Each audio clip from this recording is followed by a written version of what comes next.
Welcome back to the channel. I got in from the game yesterday, got in quite late, went to bed pretty much as soon as I got in, and now I'm doing the post-game review where I got to watch West Ham in the flesh. And honestly, it was a little bit more of a difficult yet challenging kind of thing to do, if you could even say that. I was recording highlights of the game for videography purposes and also making notes on my phone at the same time, but I wasn't on my phone for the whole game.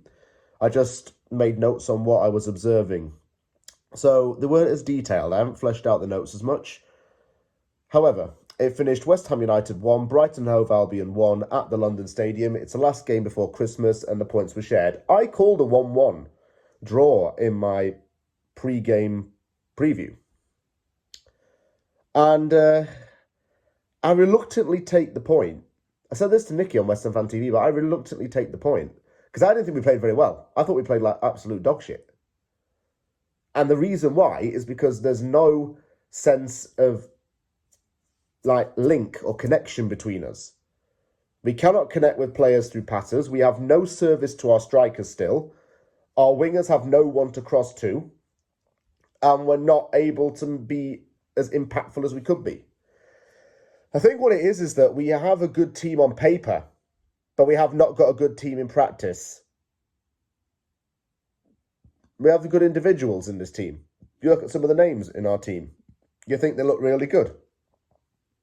But when you see them play in certain systems or with certain players around them, they become weaker or they don't make as much of an effort. Let me go into this team lineup. So it was Fabianski in goal, Wan-Bissaka and Emerson as the fullbacks, Dinos and Kilwell as centre-backs. Having Mavropanos there actually made me nervous. Souček, Paquetá, Alvarez midfielders. Bowden and Kudus as the wingers. Kudus, rather.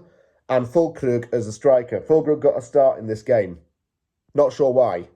He only completed one pass in the first half and barely made any chances.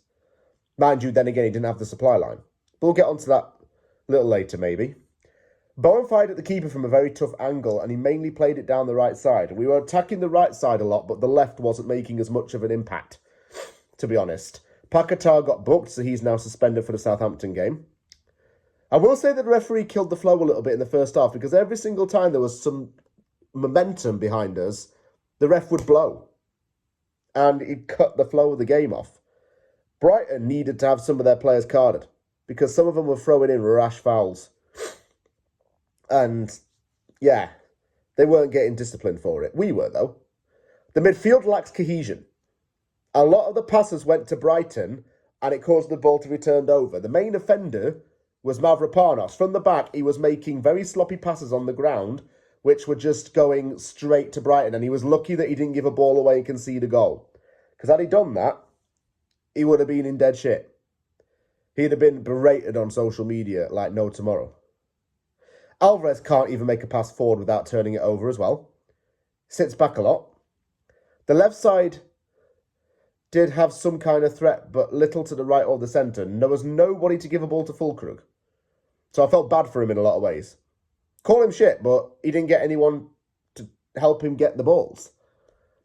We need to play with the ball on the ground a lot more rather than those long crosses. Because long crosses and playing in the air, it just 50-50s the ball the whole time. We're not on the winning end all the time. If we play the ball on the ground, we've got more control of the movement. We can get ball to people's feet more. We can build some momentum up behind the ball that way, instead of pushing it up all the time. Substitution was needed to be made at half-time. I said get Todibo on, and he came on in place of Dinos. That was a good sub.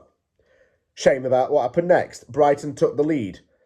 I'm pretty sure this was a foul on Fabianski because he clatters with a Brighton player like this. The ball comes out and Max Vifa kicks it in just as Fabianski's trying to recover. Fabianski tries to dive onto it, but it's 1-0 to Brighton. It was checked for offside, but Lewis Dunk was determined to be onside. Was a bit of a jammy decision from the officials, to be quite honest with you.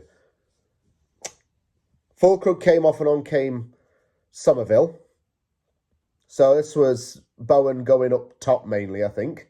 Somerville had some glimpses of wanting to break, but he couldn't do it. When West Ham equalised, it was not too long after Brighton scored. Bowen went straight down the middle, pretty much fired at Verbruggen. Verbruggen parried it, and then Kudus headed it in. 1-1. Then for a glimpse, we showed a little bit more directness and a bit more intensity, but the midfield needed to stay tight. It didn't. It was loads of bodies in the midfield just clattering into each other. And no one was able to move the ball efficiently enough that way. The wingers were trying. I think... No, Bowen was definitely. Kudus was trying to move. Paquetá came off for Ollie Scarles and he came on and didn't do much at all. Sofalt came on as well, but not much to talk about there. Our decisions to pass the ball were just so poor. We couldn't connect with anybody. Again, I'll say it again, we couldn't connect. Our passing was poor. We failed to complete anything in a string. Alvarez forced a save, but then he came off for Rodriguez. And we just had to see it out, kind of. We never had any spells in that game where we were on top. They finished 1-1. Fair enough, it didn't ruin my trip down to London, but I guess even Merry Christmas. Hopefully we have an improvement after the break.